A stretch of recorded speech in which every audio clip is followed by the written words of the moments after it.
They say Texas was forged in heat and hardship, a land that gives little and takes much. It forges men into legends and breaks them into dust. But this ain't a story about the legends you know. It's about the fire that burns and the ashes they leave behind. It's about the women who sweep up that dust and learn to make it into stone. The sun over West Texas was a branding iron, searing the endless expanse of dusty plains and thorny scrub. But on the Calderon Ranch, tucked into a small, life-giving valley fed by a stubborn creek, the heat was a familiar embrace. Inside the small adobe house, the air was filled with the scent of fresh tortillas, chili, and the quiet contentment of a life built with love and calloused hands. Ruth Calderon moved with an easy grace, her dark hair tied back, a faint sheen of sweat on her brow. She watched her husband, Mateo, through the open kitchen window. He was mending a fence post, his powerful shoulders moving with a steady, practiced rhythm. He was a good man, a strong man, a veteran of the war. He had come to this land seeking peace, and in Ruth, he had found it. Their children, 7-year-old Sophia and 5-year-old Leo, were chasing grasshoppers in the yard, their laughter the sweetest music Ruth had ever known. This was her world. Not a grand world, but a whole one. A world worth fighting for. The peace was shattered by the arrival of 5 riders. They didn't approach like neighbors. They rode with an arrogant swagger, their horses trampling a row of Ruth's carefully tended chili peppers. The man in the lead was tall and thin, dressed in a black duster that seemed to absorb the light. His name was Silas Kane, foreman for the Black Spur Mining Company, and his face was a mask of cold, predatory ambition. Mateo put down his tools and walked to meet them, his posture straight, his face calm but unyielding. Ruth felt a familiar knot of dread tighten in her stomach. This was the 3rd time Kane had come. Calderon, Kane said, his voice a dry rasp. He didn't dismount, forcing Mateo to look up at him. Mr. Reed sent me to deliver his final offer. He's a generous man. He's offering you $500 for this whole dusty scrap of a valley. I've given you my answer before, Kane, Mateo said, his voice even but firm. This land is not for sale. It was here before your company, and it'll be here long after. It's my family's home. Kane's lip curled into a sneer. Home? This is just dirt, Calderon. Progress is coming to this territory. A railroad. A new town. Mr. Reed is the future. You're just a stubborn relic of the past, standing in the way. Then I'll stay standing, Mateo replied. He took a step back toward the house. Now get off my land. For a moment, Kane just stared at him. Then, he let out a short, humorless laugh. Stubborn relic it is. He turned his horse. You had your chance. As Kane and his men rode away, a profound unease settled over the ranch. That night, Ruth held Mateo tightly. Maybe we should take the money, she whispered into his chest. We could go to California. Start again. Mateo stroked her hair. And teach our children to run. To sell what is theirs when a bully comes knocking. No, mi amor. A man's land, his home, that's all he really has. We don't run. His words were brave, but they did not comfort her. As she drifted to sleep, she dreamt of fire. She awoke to the smell of smoke and the sound of shattering glass. The house was filled with a terrifying orange glow. Mateo was already out of bed, grabbing the old Civil War rifle he kept by the wall. Take the children. Get out the back, he yelled, his voice cutting through her panic. She scrambled to the children's room, whooping a terrified Leo into her arms and grabbing Sophia's hand. The heat was intense, the roar of the flames a living, breathing monster. As she bundled them out the back door, she saw it. Kane and his men were outside, their faces illuminated by the fire they had set. They were not just burning the house, they were waiting. Mateo burst out the front door, rifle in hand, coughing from the smoke. He didn't get a chance to fire. A shot rang out from the darkness. Mateo staggered, a dark stain blossoming on his chest. He looked at Ruth, his eyes full of love and a terrible, final apology, before he collapsed into the dust. A scream of pure, animal agony was ripped from Ruth's throat. She pushed her children behind her, a mother grizzly protecting her cubs. But the men were on her in an instant. One of them tore the children from her grasp, their terrified screams echoing in the night. Another grabbed her, his fist connecting with her jaw. The world exploded in a flash of pain. She fought, clawing and kicking, but she was no match for them. The last thing she saw before the darkness took her was Silas Kane, standing over her husband's body, his face impassive in the firelight. "Let the children watch," Kane said, his voice cold. "And leave her. Let her wake up to this. It's a better warning than a bullet." She awoke to a world of ash. The sun was rising, casting a sickly gray light on the smoking, skeletal remains of her home. The air was thick with the smell of charred wood and shattered dreams. Pain was a symphony in her body. Her head throbbed, her ribs were a cage of fire, and her face was a swollen mask. But the physical pain was nothing. It was the silence that was killing her. The silence where her children's laughter should have been. The silence where her husband's steady breathing should have been. She crawled through the ruins, her hands sifting through the warm ashes, calling their names until her voice was a raw, broken whisper. "Sophia, Leo, Matteo." But there was no answer. Only the mocking whistle of the wind through the ruins of her life. They were gone. Her husband, murdered. Her children, swallowed by the flames. Her world, burned to cinders. She collapsed in the center of the devastation, a lone figure in a landscape of loss. Tears of grief and rage carved clean paths through the soot on her face. They had taken everything. They had left her with nothing but the ashes. She lay there for a long time, the sun climbing higher, baking the tears to her skin. She could have died. She should have died. A part of her wanted to just close her eyes and let the unforgiving land claim her. But as she stared into the black, skeletal timbers of her home, a different feeling began to smolder in the pit of her stomach. It was not hope. It was something harder, something colder. It was an ember, buried deep in the ash. They had left her alive as a warning. They had made a mistake. Lying in the ruins of her world, Ruth Calderon made a silent vow. They had started this fire, but she would be the one to finish it. She would return the flames they had given her, and she would burn their world down to the bedrock. The ember in her soul began to glow. The Texas sun, which had once nurtured her crops, now became her executioner. For a day and a night, Ruth wandered the arid plains, a ghost haunted by the faces of her family. Dehydration and grief were a lethal combination. Her body, battered and broken, finally gave out. She collapsed under the shade of a lonely mesquite tree, her last conscious thought a whisper of her children's names. She awoke not in the afterlife, but in a world of soft light and the scent of sage and herbs. She was lying on a pallet of furs inside a large, canvas-sided wagon. A gentle hand was dabbing a cool, damp cloth on her forehead. An older woman with kind, weary eyes and hands stained with the earth's medicine smiled down at her. "Rest now, child," the woman said, her voice a soothing balm. "You are safe. The fever has broken." This was Esther, the heart of the small, nomadic band of women who had found Ruth clinging to life.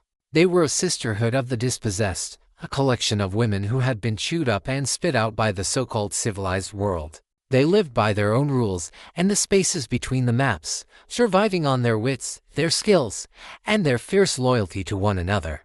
Esther, a disgraced nurse who had seen too much of the war's butchery, was their healer. She mended Ruth's broken ribs, stitched the gash on her face, and fed her herbal broths that slowly coaxed the life back into her body. But she knew that the deepest wounds were not ones she could see. The other pillar of their small community was a Comanche woman named Dakota. Her face was a beautiful, stern mask, her eyes holding the ancient sorrow of a people betrayed. Her family had been massacred by soldiers, and she had walked her own path of vengeance before finding a new tribe with these outcast women. She was their hunter, their protector, and their soul. Dakota watched Ruth's recovery from a distance. She saw the hollow emptiness in her eyes, the grief that was a poison eating her from the inside. She recognized the look. It was the same look she had once seen in her own reflection in a still pool of water. When Ruth was strong enough to walk, Dakota approached her. She didn't offer words of comfort. She pressed a rifle into Ruth's hands. It was an old, heavy Spencer carbine. "Grief is a fire that will either consume you or forge you," Dakota said, her voice as quiet as the wind. "You can let it burn you to ash, or you can learn to aim it." And so, Ruth's real healing began.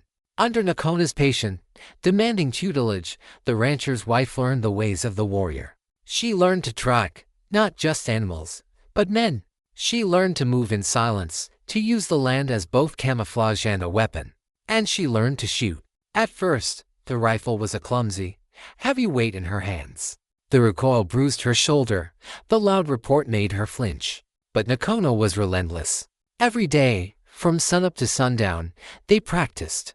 "Do not think of the target as a cannon on a fence post," Nakano would say. "See the face of the man who took your children. Let your hate guide the bullet. Let your breath be his last." Slowly, something began to shift inside Ruth. The simple, physical act of loading, aiming, and firing became a ritual. Each shot was a release of her pain. Each bullseye was a small victory against the helplessness that had consumed her. Her grief did not disappear, but it began to transform. It was no longer a drowning ocean of sorrow. It was becoming a cold, hard, focused point of rage. She cut her long, dark hair with a knife, the thick braids falling to the dirt like a sacrifice to the woman she used to be. She traded her tattered dress for buckskin trousers and a leather vest, clothes made for riding and fighting, not for keeping a home. The transformation was complete 3 months after she had been found. She stood before Esther and Nakano, no longer the broken victim they had rescued. She was lean, hard, and her eyes, once soft and warm, now held the cold, steady fire of a star in a winter sky. "Silas Kane, Josiah Reed, the Black Spur Mining Company," Ruth said, the names like stones in her mouth. "They must pay for what they did." Esther nodded slowly. "Vengeance is a hungry ghost, Ruth. It is never satisfied." "This is not vengeance," Ruth replied, her voice low and certain. "It is justice. The kind that doesn't knock. The kind that kicks the door down." Nakano looked at her protege, and for the first time, a flicker of a smile touched her lips. She handed Ruth a single, perfect red hawk feather. "The hawk does not cry when it hunts," she said. "It is silent, swift, and certain. This will be your sign. Let them see it and know that the sky is falling." Ruth took the feather. She had been reborn in the crucible of loss. The wife and mother, Ruth Calderon, was dead, buried in the ashes of her home. In her place stood someone else, a hunter, an avenger, Red Ruth. And her hunt was about to begin. Red Ruth did not ride back into the valley with guns blazing. Vengeance, Nakano had taught her, was a dish best served cold, and fear was the sharpest knife. For a month, she became a ghost, a phantom that haunted the edges of Josiah Reed's expanding empire. Her war began not with a bang, but with a whisper. Her first target was the survey teams. Black Spur was aggressively marking out new claims, driving stakes into the land of small ranchers who were being systematically squeezed out. Ruth would watch them from the high mesas, a silent and seen observer. At night, she would descend. She would pull up their stakes, move their boundary markers miles off course, and fill their water barrels with sand. When the surveyors returned, their work would be undone, their supplies ruined, their progress erased. It was frustrating, demoralizing, and completely unnerving. They never saw a soul, but they felt a constant, prickling sense of being watched. Next, she targeted their supply lines. A freight wagon carrying blasting powder would find its axles mysteriously sawed halfway through, collapsing in the middle of an impassable ravine. A shipment of tools would arrive at the main mining camp with every pickaxe handle and shovel handle cracked and weakened, ready to snap under the slightest pressure. At the scene of each act of sabotage, she left her calling card, a single red hawk feather, tucked into a crack in a rock or tied to a broken wagon wheel. The hired guns and overseers of Black Spur, a collection of cruel and arrogant men, initially dismissed the incidents as accidents or petty vandalism. That changed with an overseer named Hobbs, a particularly brutal man known for whipping the poorly paid Mexican laborers. Ruth watched Hobbs for 3 days, learning his routine. She saw him beat a young boy for dropping a water bucket. That night, she struck. She didn't kill him. Death was too quick, too merciful. She ambushed him on the trail back to the main camp, a shadow detaching itself from the rocks. Before he could even draw his gun, the butt of her rifle slammed into the back of his head. He awoke hours later, stripped to his underwear and tied spread-eagled to a giant saguaro cactus. His guns were gone, his horse was gone, and his whip was coiled neatly on the ground in front of him, just out of reach. Tucked into his bonds was a red hawk feather. He was found the next morning by a patrol, his skin blistered by the sun, his bravado replaced by a babbling, terrified hysteria. The story spread like wildfire. The men in the bunkhouses began to talk in hushed, nervous tones. The name Red Ruth was spoken for the first time, a name for the phantom that plagued them. The unseen force that moved in the night was no longer a random nuisance, it was a ghost with a purpose. A ghost that was targeting the cruelest among them. The fear began to take root. Men started looking over their shoulders. They began to see shadows in the twilight. They began to understand that the land itself, the very dust and rock of the territory they were trying to conquer, was fighting back. Ruth, hidden on a ridge, would watch them, her face impassive. She felt no satisfaction, no joy in their fear. This was simply a necessary step. She was not just punishing them, she was studying them. She was learning their weaknesses, their command structure, their routines. She was mapping out the anatomy of the serpent. And soon, very soon, she would be ready to strike at its head. The whispers of her name were growing louder. Soon, they would become a roar. Fear was a potent weapon, but Ruth knew it wasn't enough. To dismantle an operation as large and corrupt as Josiah Reed's, she needed more than a ghost story. She needed an army. Her gaze turned to the town of Dust Devil, the grimy epicenter of Reed's power, and to the women who lived in the shadow of the Black Spur Mining Company. Her first recruit found her. Maria was a young widow, her eyes holding the same hollowed-out grief that Ruth knew so well. Her husband, a miner, had been killed in a cave-in a month prior. The company had called it an accident. Maria knew it was murder. He had been organizing the other miners to protest the dangerous working conditions. Maria had heard the whispers of Red Ruth. She left a lantern burning in her window for 3 nights, a signal of hope she wasn't even sure would be seen. On the 3rd night, a figure emerged from the darkness of her small yard. It was Ruth, her face hard in the moonlight, a rifle held loosely in her hand. "They say you are a ghost," Maria whispered, her voice trembling. "I am a widow," Ruth replied, her voice soft but firm. "Just like you. They took our worlds. It's time we took something back." That night, Maria joined her, trading her morning dress for a spare pair of buckskins and a pistol. She didn't know how to shoot, but her heart was filled with a resolve as hard as steel. The next ember was found in the smoky, whiskey-soaked confines of the Last Chance Saloon. Clara was one of the saloon girls, her beauty a hardened, defiant mask that concealed a lifetime of abuse. She was a favorite of the Black Spur thugs, which meant she endured the worst of their drunken brutality. But she was also a survivor, her mind sharp, her ears open. She was a repository of secrets, hearing the boasts and plans of the men who thought of her as nothing more than a piece of property. Ruth approached her not with a promise of vengeance, but with an offer of dignity. She found Clara in the alley behind the saloon, tending to a split lip given to her by one of Cain's men. "You can keep healing their wounds and your own," Ruth said, her voice quiet. "Or you can start causing some of your own." Clara looked up, her eyes narrowing. She saw not a phantom, but another woman who understood. She spat a bloody tooth into the dust. "What's the plan?" she asked.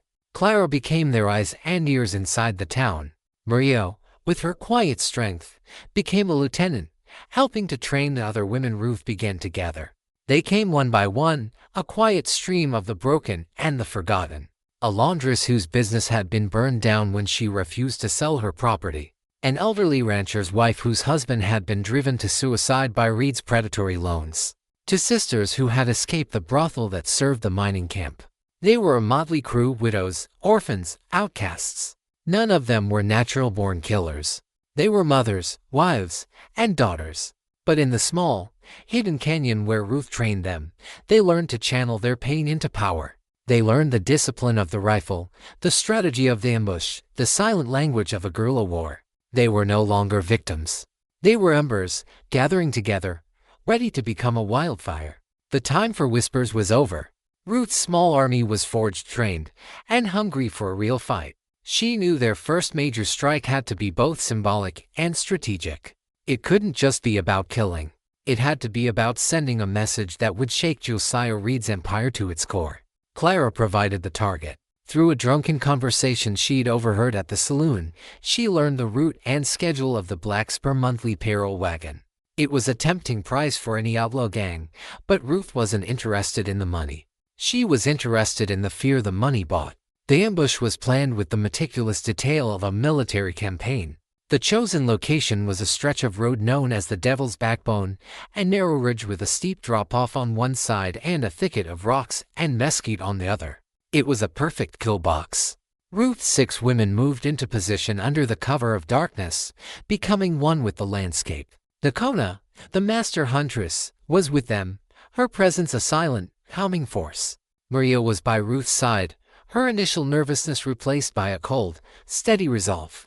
The payroll wagon arrived just after noon, a heavy, iron-reinforced coach escorted by 8 heavily armed Black Spur Outriders. They rode with a lazy arrogance, confident in their numbers and the desolation of the terrain. The trap was sprung not with a gunshot, but with a simple, brilliant tactic.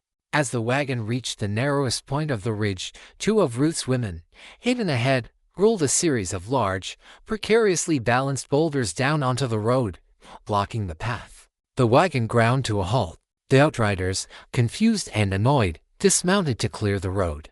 It was the moment Ruth had been waiting for. From the rocks above, a volley of rifle fire erupted. It was not a wild, chaotic fusillade. It was disciplined, coordinated fire. Each woman had a target. 4 of the Outriders went down in the first 10 seconds, caught completely by surprise. The remaining 4 scrambled for cover, returning fire blindly into the rocks. This was when Ruth and Maria made their move. They rose from their hiding place behind the wagon and opened fire on the guards' exposed backs. The fight was over in less than a minute. It was a brutal, efficient, and perfectly executed ambush. The terrified driver and the 2 guards inside the coach surrendered immediately. Ruth's women disarmed them and tied them up, leaving them by the side of the road. Then, Ruth turned her attention to the prize. She used a crowbar to pry open the heavy strongbox in the back of the wagon. Inside were neat stacks of U.S. currency and bags of gold coin enough to fund Reed's operation for a month. But Ruth didn't touch a single dollar. She ordered her women to pile the money in the middle of the road. She doused it with kerosene from the wagon's own lamps. Then, she struck a match and tossed it onto the pile. The money ignited with a greasy, black smoke. The paper bills turned to ash, and the gold coins melted into useless, glittering puddles. They stood and watched it burn, the heat a satisfying warmth on their faces. They left the bound guards to watch the fortune turn to smoke. Tucked into the ropes of the lead guard was a single red hawk feather. The message was clear and terrifying. We are not thieves. We cannot be bought. We are not here to take your money. We are here to burn your world down. When the news reached Josiah Reed, he flew into a rage. The financial loss was significant, but the blow to his authority was far worse. The legend of Red Ruth and her phantom army of women was no longer a ghost story. It was a full-blown insurrection, and it had just declared war. The ashes of the payroll were a declaration of war, and Josiah Reed answered in kind. He was a man insulated from the world by wealth and influence, viewing the people on his land not as human beings, but as assets or liabilities on a ledger. The destruction of his money was an act of personal defiance he could not tolerate. His veneer of the sophisticated businessman cracked, revealing the ruthless tyrant beneath. He rode into Dust Devil like a conquering king, his fine suit a stark contrast to the town's grime. He publicly berated Sheriff Brody, a man whose salary he paid, humiliating him in front of the townsfolk. An army of women, Reed's voice dripped with contempt as he addressed the cowering sheriff in the middle of the street. You can't control a handful of hysterical females with rifles. Perhaps we need a lawman with more sand in his craw. That afternoon, a new force arrived in town. He was a man known only as Jet. Tall, gaunt, and dressed entirely in black, he moved with the cold, reptilian grace of a sidewinder. He was a gunfighter of legendary repute, a man Reed kept on retainer for problems that required a more permanent solution. Jet's eyes were devoid of any emotion save a chilling, predatory focus. He was not an enforcer, he was a scalpel, brought in to cut the heart out of the rebellion. Reed's fury was not just directed at Ruth. It was unleashed upon the entire valley. He doubled the protection fees levied on the local ranchers. He put a curfew on Dust Devil. Jet and his newly deputized thugs, most ruthless men from the Black Spur ranks, roamed the streets, dispensing brutal beatings for the slightest infraction. Fear, thick and suffocating, descended on the valley once more. Reed's message was simple: if you shelter the serpent, you will share its fate. For Ruth and her band, hidden in their canyon stronghold, this was a difficult time. They were cut off. The secret network of aid that had been forming in the town dried up overnight under the oppressive watch of Jet's men. They were isolated, hunted, and running low on supplies. The pressure created fractures in their small group. Some of the women, seeing the suffering of their friends and families in the town, began to question their path. "We wanted justice, not a war that hurts everyone," one of them argued one night around their small, smokeless fire. It was Maria who silenced the dissent. Her quiet strength had become the bedrock of the group's morale. "Justice is never given freely," she said, her voice steady. "It must be taken. And the price is always high. Do you think our husbands and sons would want us to surrender now, to let their deaths mean nothing?" Ruth knew they had to strike back, not just to survive, but to show the people of the valley that Reed's reign of terror could be broken. They had to restore hope. But a direct assault was suicide. Jet was too smart, too disciplined. They needed to hit Reed where he was most vulnerable, his ego. The opportunity came from Clara. Despite the lockdown, she was still able to gather whispers from the terrified men who sought solace at the saloon. She learned that Reed, in a grand display of his power and contempt for the female rebellion, was planning to host a lavish party at his opulent ranch house. He was bringing in politicians and investors from the east to finalize the land grants for his railroad. It was to be a celebration of his inevitable victory. To Ruth, it was a perfect target. It wasn't about the politicians, it was about humiliating Reed in front of the very people he sought to impress. The plan was audacious. They would not attack the party. They would steal the centerpiece of Reed's pride. In the center of his manicured courtyard stood a massive bronze statue of a charging bull, the symbol of the Black Spur Mining Company. It was a monument to his own arrogance. Under the cover of a moonless night, while Reed and his guests were deep in their cups, Ruth and her women executed their most daring raid yet. It was a mission of stealth, not violence. Nakona, using her skills, silently neutralized the two guards patrolling the statue. The other women, using a system of ropes and pulleys learned from their ranching days, managed to haul the incredibly heavy bronze statue onto a reinforced wagon they had stolen. They were gone before the alarm was even raised. The next morning, Josiah Reed awoke to a firestorm of humiliation. His guests awoke to find the symbol of his empire gone, replaced by a crude wooden signpost driven into the empty pedestal. On the sign, a single red hawk feather was nailed. The story spread like a prairie fire. The oppressed people of Dust Devil, who had been cowering in fear, heard the news, and for the first time in weeks, they smiled. The story was retold in hushed, delighted tones. Red Ruth and her ghost women hadn't just fought back, they had mocked the untouchable Baron. They had stolen his pride. The act, seemingly small, was a turning point. The spark of rebellion, which had been nearly extinguished by Jet's brutality, was fanned back into a flame. A rancher accidentally left a side of beef on a trail he knew the women used. The blacksmith, whose tools had been used by Jet's men to board up windows, reported that several of his best hammers had gone missing. Small acts of defiance began to ripple through the valley. Enraged and embarrassed, Reed made a fatal error. He doubled the bounty on Ruth's head and ordered Jet to take every available man and scour the canyons. He was letting his anger cloud his judgment, spreading his forces thin in a desperate search. This was the opening Ruth had been waiting for. With Jet and the main body of the Black Spur gang out of town, Dust Devil's defenses were weaker than they had been in months. It was time to stop stealing statues and start stealing back their future. It was time to arm the rebellion. With Jet and his hunters combing the canyons, Ruth's band, guided by Clara's intelligence, slipped back into Dust Devil under the cloak of a thunderstorm. Their target was the Black Spur warehouse near the edge of town, a building where Reed stored not only mining equipment, but a secret cache of surplus army rifles and ammunition, purchased for the private army he was building. The raid was swift and silent. They overwhelmed the skeleton crew of guards, not with bullets, but with ropes and gags. They loaded a wagon with as many rifles and boxes of cartridges as it could carry and disappeared back into the storm-lashed darkness. When Jet returned empty-handed and exhausted from his fruitless search, he found a town that was subtly different. The fear was still there, but it was now overlaid with a quiet, watchful defiance. And he was now facing an enemy that was as well armed as he was. The theft of the weapons was the final straw for Josiah Reed. His investors were getting nervous, the territory was becoming unstable, and his authority was a laughingstock. He decided on a new strategy. He would cut his losses and secure his wealth. Clara, through a terrified banker who had drunk too much whiskey, learned of the plan. Reed was consolidating all his liquid assets.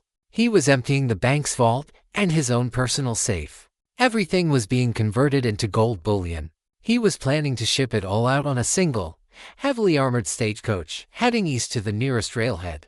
Once the gold was safe, he could afford to let the territory burn.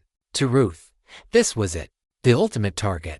It was not just a shipment of gold, it was the sum total of all the pain, suffering, and theft that Reed had inflicted upon the valley. It was the blood of her husband, the price of her children, the soul of the land, all melted down and cast into bars. This would not be a raid to destroy the money. This would be a raid to reclaim it. The final days were a whirlwind of meticulous preparation. Ruth's army had grown. Several of the ranchers, their courage bolstered by the women's actions, had secretly joined her cause, bringing with them their knowledge of the land and their own thirst for justice. They planned the ambush down to the last detail. The location, Diablo Canyon, a treacherous, winding passage where a coach would be slow and vulnerable. The method, a coordinated assault from both sides of the canyon, a classic pincer movement designed to overwhelm the guards. The night before the raid, Ruth gathered her women. The firelight flickered across their determined faces. They were no longer the scattered, broken victims she had first found. They were a unified force, an army of ghosts ready for their final battle. Tomorrow, Ruth said, her voice ringing with a conviction that stirred every heart. We are not just fighting for ourselves. We are fighting for every husband, every child, every acre of land that was stolen. Tomorrow, we take back our world. She looked at the faces around her, Maria, Clara, Nicona, and all the others. Tomorrow, justice doesn't knock. It kicks the door down. Diablo Canyon was a jagged wound in the earth, its high rock walls baked to deep, hellish red by the sun. It was a place where silence and heat reigned supreme, and it was here that the fate of the valley would be decided. Ruth's forces were in position long before dawn. The women and the allied ranchers were hidden among the boulders and crevices of the canyon walls, rifles ready, their hearts pounding a steady, determined rhythm. They had turned the canyon into a 3-mile-long gauntlet. The stagecoach arrived mid-morning. It was more a fortress on wheels than a coach, its sides reinforced with iron plates. It was escorted by 20 of Reed's best men, led by the cold-eyed gunfighter, Jet, himself. They rode with extreme caution, rifles drawn, their eyes scanning the canyon walls. They knew a trap was possible, but they had no idea of the scale of the force waiting for them. The ambush was triggered by Nicona. From a perch high above the canyon, she used a mirror to flash a signal. The first attack came from the front. A massive rock slide, prearranged with dynamite, thundered down, completely blocking the canyon pass.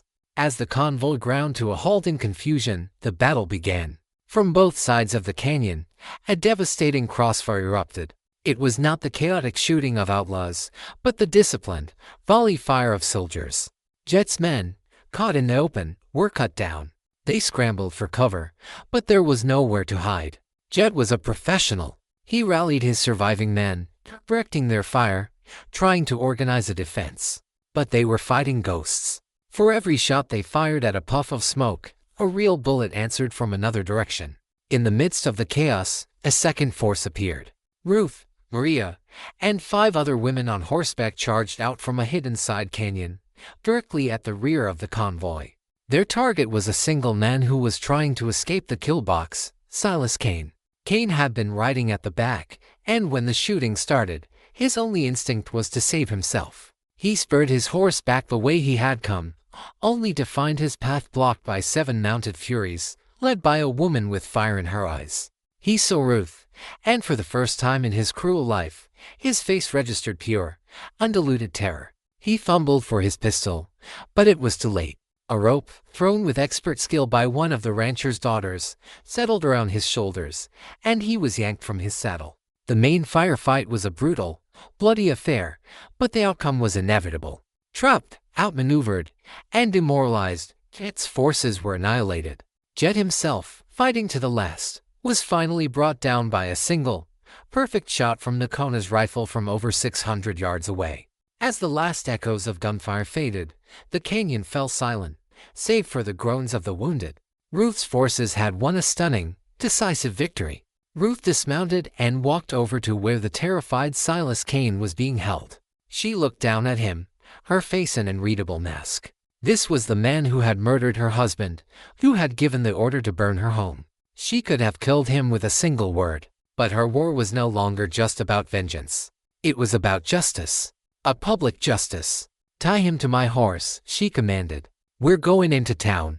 The sight of Red Ruth and her army riding into Dust Devil was a thing of legend before it was even over. She rode at the head, not on a fiery steed, but on the same steady ranch horse she had always owned.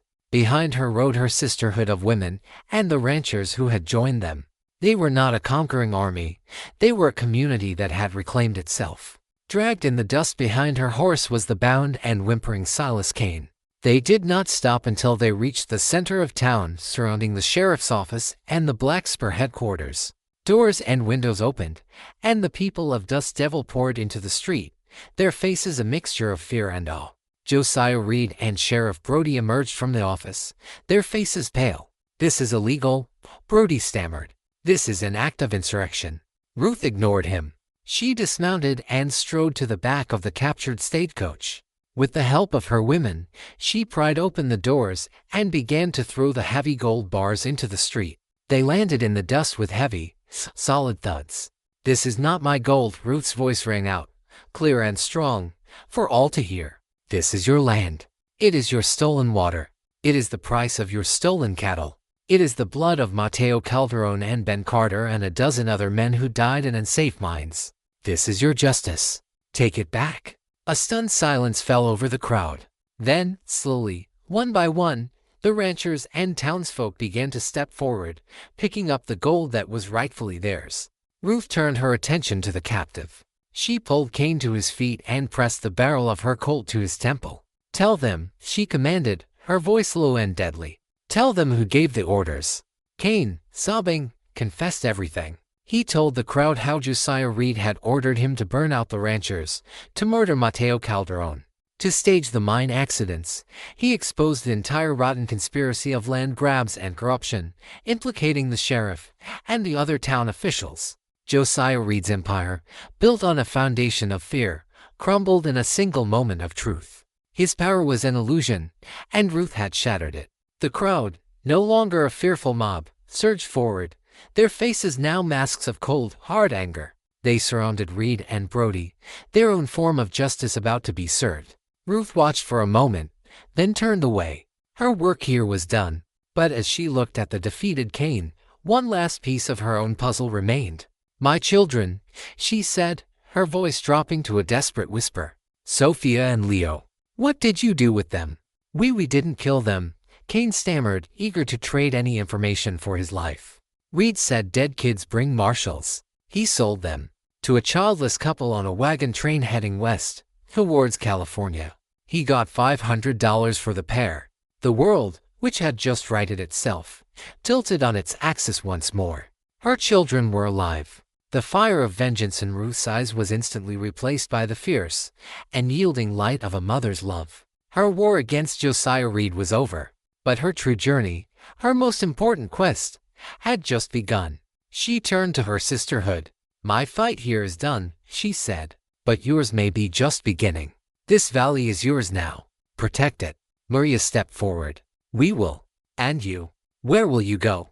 "West," Ruth said, her eyes already on the distant horizon. "I'm going to go find my children." She did not stay for the celebrations. She did not stay to be called a hero. As the people of Dust Devil began to rebuild their world, Red Ruth, the woman who had kicked down the door of justice, mounted her horse. With Nakona by her side, for the Comanche warrior had simply nodded and mounted her own horse, her path now tied to Ruth's road out of the valley. She disappeared into the setting sun, no longer a ghost of vengeance, but a beacon of hope, a mother with a fire in her eyes and a promise to keep.